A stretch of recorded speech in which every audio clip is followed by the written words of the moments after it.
lovelies, welcome back to my channel. I hope you are all doing amazingly well. So in today's video we're going to be talking about new releases, but before I start this video, please make sure you're subscribed to my channel. Kindly give me a thumbs up and don't forget to follow me on Instagram. So I'm going to be bringing you perfumes that I am loving, perfumes that I've gone out to smell, just loads of different perfumes. I also have a few here, so it's basically like a review of new perfumes and also a mini haul. I'm going to start with this perfume that I don't have in my collection, but I'm going to add it to my collection this week, and it's Libre Le Parfum. Now I have the Intense here, which is the only one I do have. I don't like the original Libre, and as much as I love this perfume, I've always found it challenging. So when the Libre Le Parfum came out and I went to smell it, I thought, wow, it's so beautiful. The main difference for me is that with the Le Parfum, with the Intense, there is lavender in the top and in the mid, but with the Le Parfum, which I don't have just yet, it only has lavender in the mid and there is honey. Let me just read you guys the notes. And top notes of Libre Le Parfum are bergamot, mandarin, ginger, saffron, accord. In the heart notes you have orange blossom, lavender, and in the base note you have vanilla bourbon and honey accord and some vetiver. I'm reading off of the YSL's website, not Fragrantica, so that's the notes there. But with Intense, I will be decluttering this ASAP, like, you know, because I do like it, but I've always found it so challenging because lavender, I detect lavender a lot, and it's one of those notes that I find really difficult to like, especially in fragrances that are marketed towards women. So I feel like the Le Parfum is just stunning. It's absolutely stunning. You do get the honey note, you do get that very syrupy sweet kind of honeyness that this one doesn't have, because the sharpness of the lavender just keeps on piercing through. But the lavender in the Le Parfum is not too prominent to my nose, so I enjoy it more, and I would definitely be adding to my collection. But I will say, test it first before buying it. Don't blind buy, because all of these Libre, they are quite challenging. Like, I don't like the original, I do like this one, but the Le Parfum is just absolutely the best one. So that is Libre Le Parfum. So the next perfume that's quite new to my collection is such a new perfume. I think it came out sometime last month or end of August, can't remember, but this is Kayali Lovefest Burning Cherry. It's a really stunning scent. This has notes of burning cherry, raspberry, praline, palo santo, 𝐒𝐤 and patchouli. The notes are at the back of the fragrance. It's normally written on the packaging of the fragrance, but this time they've put it around the bottle, which is lovely. I enjoyed their packaging. I just love the way it looks on my vanity. The only issue I have with this perfume is that it doesn't last at all on my skin. Maybe I am the issue, but this doesn't last at all. But the scent profile is amazing. It smells so delightful. It smells similar to Lush Cherry for sure, but this is a lot more it's got that spice, that kind of kick from the Palo Santo, and I find it to be a little bit sweeter. Or do I find it more sour? I think I find it a little bit sweeter than Lush Cherry, because Lush Cherry gives me that boozy, sour kind of cherry to my nose anyway, but this is a bit sweeter. This is definitely really likable scent. I pair it with Vanilla 28, smells amazing. I've paired it with Sweet Diamond Pink Pepper, incredible. So it layers really well with the other Kayali perfumes, but bear in mind that it may not last on you, but the scent profile is divine. So this is Lovefest by Kayali. So the next perfume that I recently reviewed on my channel is Venom of Love by Paulina, Schar and Navitus Perfumes.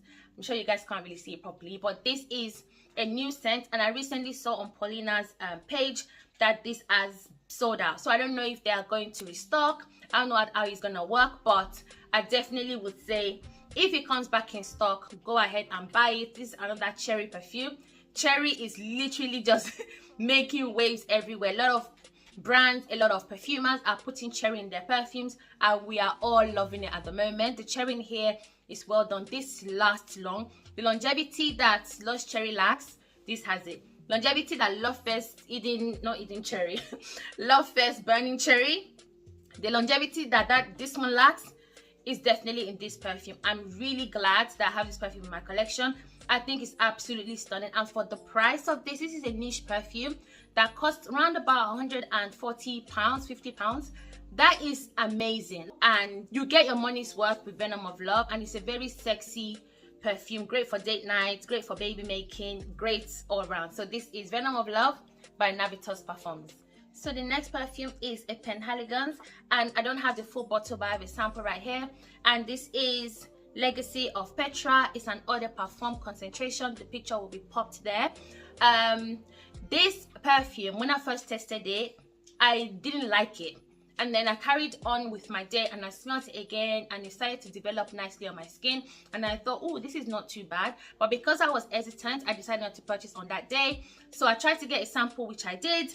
And I will say this now. First of all, let me give you the notes. The notes are green tea, fennel, bergamot, licorice, myrrh, olibanum, rosemary, vanilla benzoin, and some woody notes. But what I get in this so much is that licorice and myrrh as well. Licorice for me is so challenging. And if you are a fan of licorice, like if you like perfumes like Lolita, Lempicka, you will definitely like this. But for me, it's a no, because the licorice note is very, very strong. It's slightly sweet. It's quite smooth. It's a little bit minty as well. Very ambery, soft, spicy kind of scent. It's definitely one you have to test first to see if you like it. This is not a crowd pleaser. I don't feel like everyone is going to gravitate towards this perfume.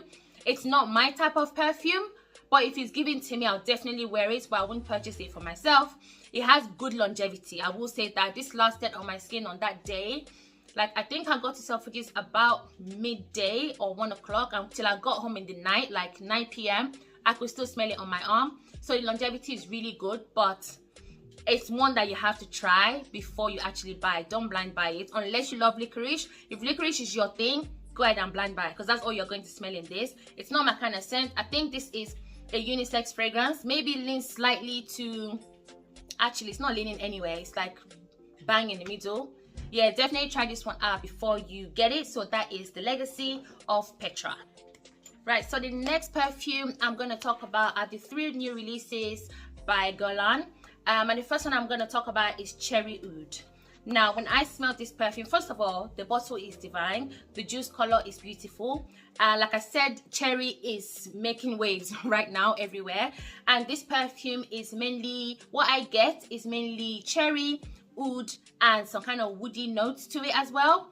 This perfume I find to be very challenging, especially in the opening. When you spray this perfume, it's quite strong on the oud, but it doesn't smell like a friendly kind of oud. It gives me the oud that's kind of like in Oud Isfahan. That's the kind of oud that I'm getting. It's not for everybody, but if you are a die-hard oud lover, you might want to try this out. For me, it's a no. It didn't work for me at all. I do like the cherry note in there. It's quite realistic smelling. It smells syrupy sweet, but the cherry in there is just not doing it for me personally. When this dries down, it has a really strange smell, almost like a wet, almost like a soaked wood into, like a soaked wood in something syrupy, and it just smells a little bit stale. It didn't work for me at all. But if you wanted to get any of the new Guerlains, is the best out of the 3 in my opinion, but I still wouldn't purchase it because it's just not my type of scent.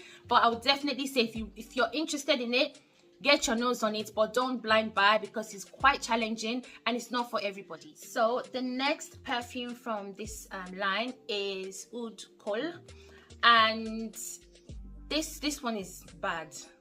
This one didn't work. Like, I can't, before I started this video, I spoke to myself like, Abby, when you speak about this particular scent, make sure that you say it in the nicest way possible. But this one, when I sprayed it, I made a massive mistake of spraying it onto my skin. I really wanted to slice that part of my skin off, like just wanted it to get off me so badly. It didn't work for me one bit. It's a leathery, charcoaly type of scent. It's quite dark. It's mysterious for sure, and it just does not smell great. I remembered when I was in Arras, there was a lady that sprayed it on herself. She literally dropped the bottle. I had to catch it because she dropped it in annoyance after spraying it. She just dropped it. I was just like, whoa, whoa, whoa. So I grabbed it and put it back. And she was speaking in her language to her friend, and all I could hear is something, something, disgusting, disgusting. And I just thought, I wouldn't go as far as it's disgusting because that's just really extreme, but that was her experience. My experience with it was just really, it's like a very odd smelling perfume. It was very strange. You definitely get the oud, but it had like a stuffy kind of scent, like almost like you spray it and you can't really breathe through it properly. It just didn't work. I don't know, it was just a big fat no for me. So I would not, out of all three of them, Oud Khol is the most challenging one. Please try it before you buy. If you wanted to buy it, test it first. I would not be surprised if this is discontinued very quickly because I can't see a lot of people loving it. I think it's a bit more masculine though, so maybe that's why I'm not into it, because you guys know me, I like my sweet smelling perfumes. I like my girly scents, my feminine perfumes, and this one, there's nothing feminine or sweet about it, so maybe that's why I'm really not into it. But if you're interested in it, try and get your nose on it if you can, but for me it's a no. So the last one is Oud Nude. Now this one is the most transparent of all. It's the least long lasting of all. I remember when I sprayed it on myself, I could not smell it about 3 hours later, actually maybe even less than that. It's likable. If you like a fruity, soft oud scent, this is probably gonna be one that people might not find the most offensive because it's quite subtle. So for that reason, I think it's okay. I still stand on the fact that the cherry nude is the best of the three, but personally for me, this whole line just doesn't work. But I wouldn't say, you know, don't buy it. Definitely try and smell it because it could literally just be me. It could be me, but yeah, Oud Nude is literally what it says on the bottle. It's a very nude, transparent, very easy going oud perfume that I feel like, you know, if you got your nose on it, you might think it's okay, but whether or not you want to spend £200 on a fragrance that doesn't have good longevity is a different story. So yeah, that's my take on Oud Nude by Guerlain. So the next perfume is one that the moment it comes back in stock, I am buying it, and it is God of Fire. My goodness me. You know, when people start hyping up a fragrance, I always like to go the other way because I don't want to jump on hype. So I don't want to just be influenced, even though I do get influenced for sure, but I just don't want to run out and buy because everyone's talking about it. But this perfume in particular blew my mind. Guys, it takes a lot to blow me away, and I loved it. When I got to Selfridges, Harrods, because I think right now it's only available at Harrods, I sprayed this perfume on my arm, and my goodness gracious me, I was like, wow. And I went to the sales associate, I said, can I get a bottle? They said it's sold out. And I was like, why put it on display then if it's sold out? Like, take it off of display because this is false advertisement, you know. But I really enjoyed it. It's fruity, it's sweet, it's amazing. It has notes of mango, lemon, red berries, ginger, woody notes, some jasmine. It has amber, it's got musk, and it's just a beautiful perfume. It smells unreal. There is one other one in the red bottle. I also love that one. Like, the whole line, honestly, is really stunning. I like the scent profile. You can tell from smelling all of the perfumes that they belong in the same family. So the DNA of that brand is doing it. Like, it's doing it really well for me. So you'll be seeing God of Fire very, very soon on my channel because I absolutely love it. So the next perfume on my list, I've already spoken about this perfume before, and it is Prada Paradox. You cannot go wrong with this perfume. I've used quite a bit of it, and I've not had this for very long. If you like a white floral that is sweet, this is what this perfume is in a bottle. This to me is a spring summer scent, maybe early autumn. It's very, very lovely. It smells like my way. It smells like all the white florals out there. What other one? Libre. It just has that generic DNA. But out of all of those generic perfumes, I would definitely recommend this one. The bottle is beautiful. The scent is so likable. Anyone would like this perfume. It's very wearable. It's very easy on the nose. It's just a simple scent. A little bit pricey, but because obviously it just came out and it's Prada, but I feel like the price and the hype, once the hype dies down, this is probably gonna go down in price as well. But it's a really pretty girl perfume, quite feminine, I would say, and it has a decent amount of longevity. The projection is not too bad either. The sillage is okay. It's just an all-round average perfume that smells really good. So yeah, this is Prada Paradox. I absolutely love it. So the next perfume that I want to add to my collection so badly, I have not gone to smell this perfume, but I've watched reviews, especially one by Stephane here on YouTube. She went on about Babycat, and it's a new one by YSL. This perfume has top notes of pink pepper, black pepper. It has resin, saffron, vanilla, cedarwood, and suede accord. I love the sound of this perfume. The scent profile sounds like a bit of me, so that is definitely going to be added to my collection, but I'm not blind buying. I'm going to head off to either Selfridges or Harrods where I can sample it to see if it's worth it. But I hear that it's a heavy vanilla perfume, like a heavy dose of vanilla, but it's not generic smelling. It doesn't smell similar to other vanillas, which I love, so I'm going to definitely test it out. It sounds like a really good one to get. Don't know about the name though, like Babycat, and I don't know, I have to find out why they named it the Babycat, what the thoughts were behind that name, but the sound of it sounds amazing and the note sounds incredible, so I'm definitely going to try and add that to my collection ASAP. So the next perfume that I absolutely loved is Soleil Vibrant by Lalique. I find this perfume to be stunning. You guys know that I'm like, you know, 50-50 with Lalique Soleil, only because I don't feel like it lives up to that gourmand aspect that is described to be like. But this one is way better. It's like 100 times better. I really love it. I'm not sure actually if it's a limited edition, but I know it's exclusive to Harrods at the moment, and you can also get it directly from Lalique's website. This perfume is really sweet, it's fruity, it's fresh, it's like a citrus vanilla. I find it to be so amazing. It feels light, airy, fresh.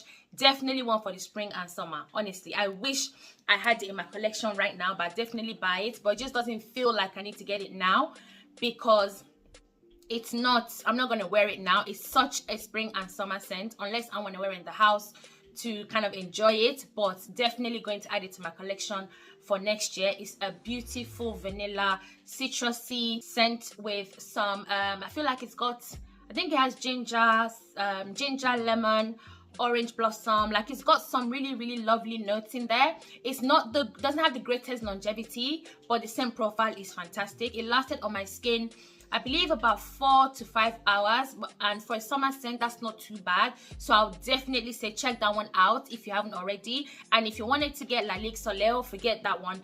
Get Soleil Vibrant. It is so much better. It's really stunning. So the next perfume which I have in my hand, this is Possibilities by La Perla. I am in love with this love potion right here. It's a pretty perfume. It really blew me away the first time that I smelled it. It's like a sexy, grown-up, sweet, fruity perfume. It's a womanly scent. It just gives me sexy vibes. It has blackcurrant, pepper, rose, orange blossom. It has a lot of really beautiful notes. This is a sweet floral scent with a difference. It almost smells like a niche perfume. Like, the quality of this perfume is really amazing. Oh, I love it. This is a 30 ml. They also have 120 ml. You don't need 120 because a little goes a long way. It's potent enough. It smells fantastic. Honestly, if you want that beautiful rose scent that you can wear on a sexy date night, look no further. Get this perfume right here. So this is La Perla's Possibilities. So my lovelies, that is it for this video. I hope it wasn't too long, but I wanted to cramp in as much as possible so I can just give you guys a lowdown on my new perfumes I want to purchase, what I think of a few of the new releases, and I hope it's been helpful. Thank you so much for watching. Please don't forget to comment, like, and subscribe, and I cannot wait to see you guys in my next video. Bye.